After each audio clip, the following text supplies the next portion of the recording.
मैं doctor Gulab Chand Meena, associate professor political science, SRP government PG college Bandpur में। विगत दिनों हम पढ़ रहे थे व्यवस्थापिका न्याय कार्यपालिका के बारे में।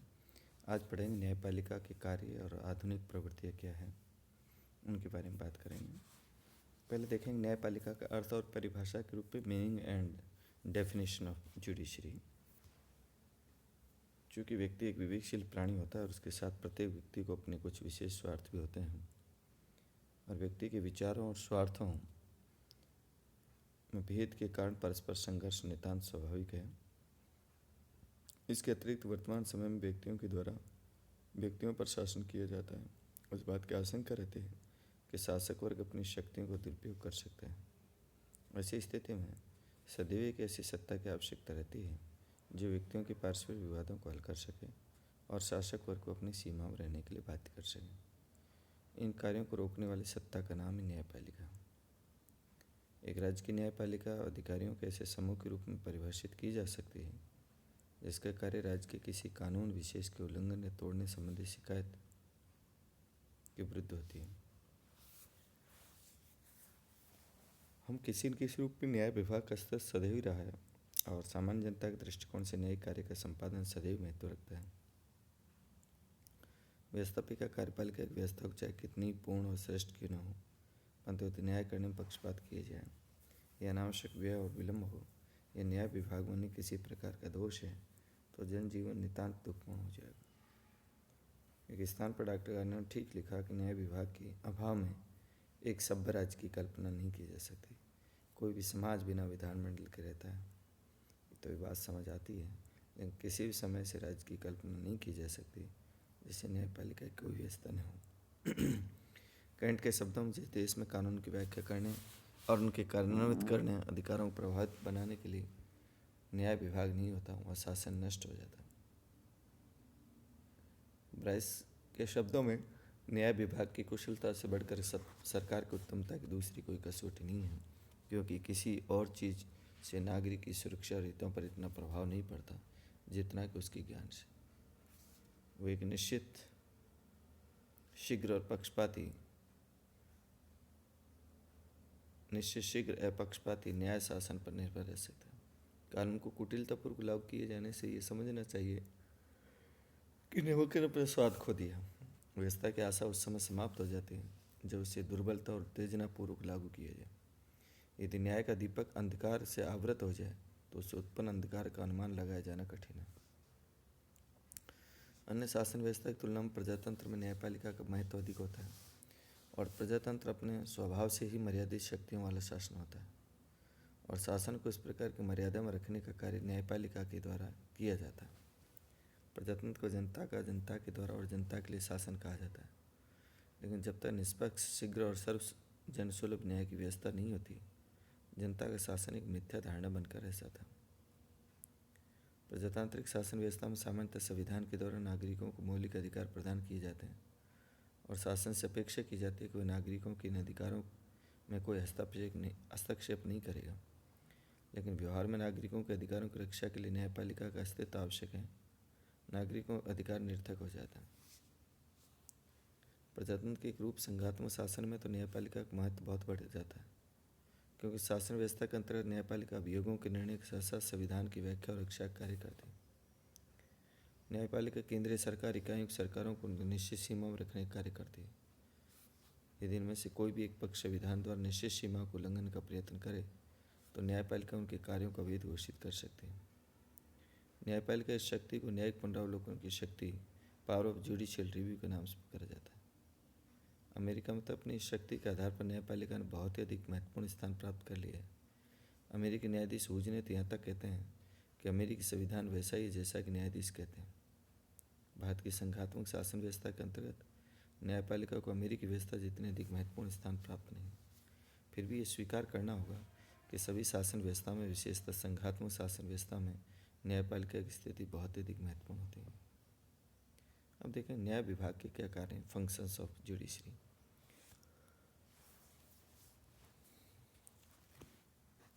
न्यायपालिका व्यवस्थापिका द्वारा निर्मित कानून के आधार पर न्याय प्रदान करने का कार्य करती है और न्यायपालिका नागरिक अधिकारों की रक्षा, स्वतंत्रता की वृद्धि, अपराधों पर नियंत्रण, समाज में सुरक्षा की भावना बनाए रखती है। न्यायपालिका के प्रमुख रूप से निम्न कार्य किए जाते हैं। अभियोगों का निर्णय, व्यक्तियों में विचार भेद और स्वार्थक भिन्नता के कारण फौजदारी और माल संबंधी विवाद उत्पन्न होते रहते हैं। और न्याय विभाग का सर्वोत्तम कार्य विद्यमान कानूनों के आधार पर विवादों को निर्णय करना होता है। सभी देशों में न्याय विभाग के द्वारा इस प्रकार कार्य किया जाता है। कानून की व्याख्या, कानून की भाषा सदैव स्पष्ट नहीं होती। अनेक बार कानूनों की भाषा के संबंध में अनेक प्रकार के विवाद उत्पन्न होते हैं। प्रत्येक परिस्थिति में कानूनों की अधिकारपूर्ण व्याख्या करने का कार्य न्यायपालिका के द्वारा किया जाता है, क्योंकि इस प्रकार की व्याख्याओं की स्थिति कानून के समान होती है। न्यायपालिका कानून विषयक संदेशपूर्ण परिस्थितियों में निश्चित व्याख्या देकर उनका स्पष्टीकरण प्रस्तुत करके कानून का क्षेत्र व्यापक बना सकते हैं। तीसरा है औचित्य के आधार पर कानून निर्माण। कानून का रूप चाहे कितना ही विस्तृत और क्यों न हो, न्यायालय में अनेक विवाद उत्पन्न होते हैं जिनका निर्णय वर्तमान कानून द्वारा नहीं किया जा सकता। न्यायालयों के द्वारा इस प्रकार के विवादों में निपटारा विवेक, औचित्य और स्वाभाविक तथ्यों के सिद्धांत का आश्रय लेकर किया जाता है। भारत के प्राचीन विधिशास्त्रियों ने इसी को धर्म और सत्य के नाम से पुकारा। और न्यायाधीश औचित्य, धर्म और सत्य के आधार पर निर्णय करता है, एक परंपरा को उत्पन्न कर देता है। यदि न्यायाधीश भी समान परिस्थिति इस प्रकार का निर्णय करे तो निस्संदेह रूप से परंपरा के आधार पर एक नवीन कानून का निर्माण हो जाता है, जिसे केस लॉ या न्यायालय द्वारा निर्मित कानून कहते हैं। न्यायालय के निर्णयों के संबंध में लीकाग ने लिखा कि इस प्रकार न्यायाधीशों के द्वारा किया गया निर्णय अप्रत्यक्ष रूप से कानून का पूरक होता है और इस दृष्टि से न्यायालय अर्ध विधानमंडल का रूप धारण करके कई वर्तमान कानूनों का निर्माण करता है। चौथी जो का है कार्य, व्यक्ति स्वतंत्र और अधिकारों की रक्षा। व्यक्तियों की स्वतंत्रता में दो तरह से बाधा उत्पन्न होती है, व्यक्तियों द्वारा या राज्य द्वारा। और न्याय विभाग दोनों ही बाधाओं को दूर करते व्यक्तियों की स्वतंत्रता और अधिकारों की रक्षा करते हैं। यदि शक्तिशाली व्यक्ति किसी दूसरे की स्वतंत्रता को नष्ट करने का प्रयत्न करता है तो पीड़ित पक्ष न्यायालय की शरण लेकर शक्तिशाली व्यक्ति को ऐसा कार्य करने से रोक सकता है, किए गए अनुचित कार्यों के लिए दंड दिलवा सकता है।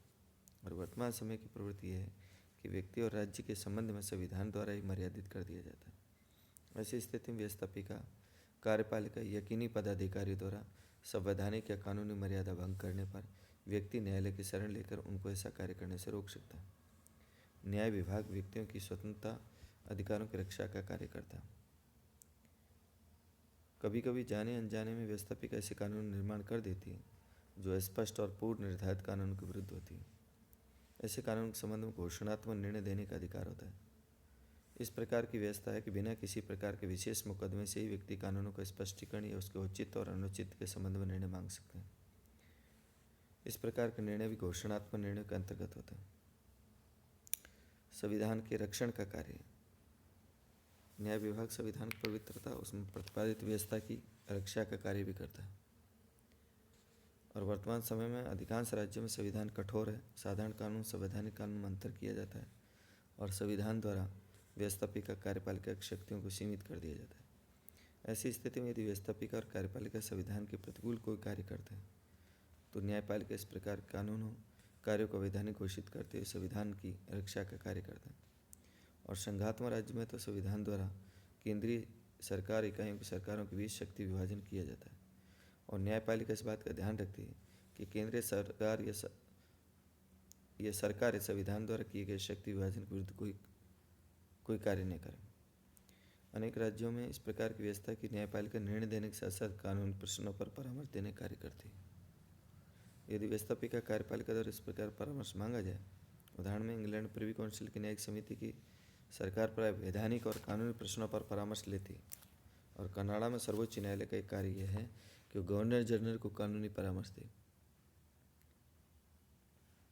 और विविध कार्य भी होते हैं। न्यायालय को प्रतिबंधात्मक आदेश देने का अधिकार होता है। किसी व्यक्ति या संस्था को कह सकते हैं कि उनके द्वारा अभियोगों की पूरी जांच न हो तो निर्णय न हो तब तक इस संबंध में कोई कार्य नहीं करे। इस आदेश के उल्लंघन को न्यायालय का अपमान माना जाता है। कुछ विभागीय प्रशासनिक कार्य होते हैं, जैसे अपने लिपिकों की नियुक्ति, निचली अदालतों का निरीक्षण, न्यायालय कई अनुज्ञा पत्र प्राप्त करना और विदेशियों को नागरिकता प्रदान करना, नागरिक विवाह की स्वीकृति देना, अल्पसंख्यकों की संरक्षक संपत्ति की प्रबंधकर्ता नियुक्त करना, किसी के वसीयतनामा को प्रमाणित करने का आज्ञा पत्र जारी करते हैं।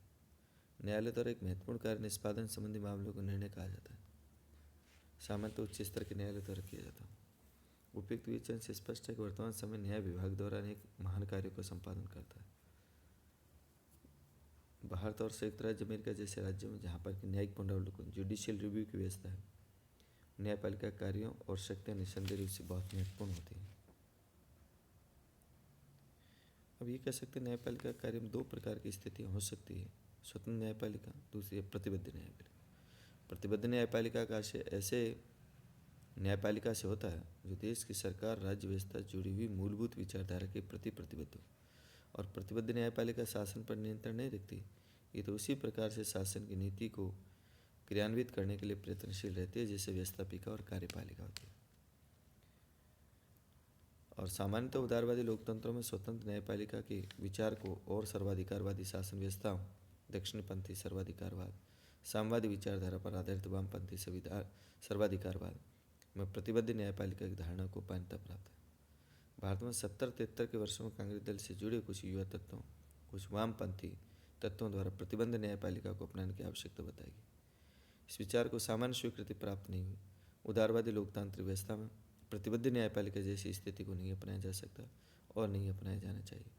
न्यायपालिका स्वतंत्र हो तभी उसके द्वारा संविधान की रक्षा और शासन की मनमानी पर नियंत्रण और नागरिक अधिकारों की रक्षा का कार्य किया जा सकता है। धन्यवाद।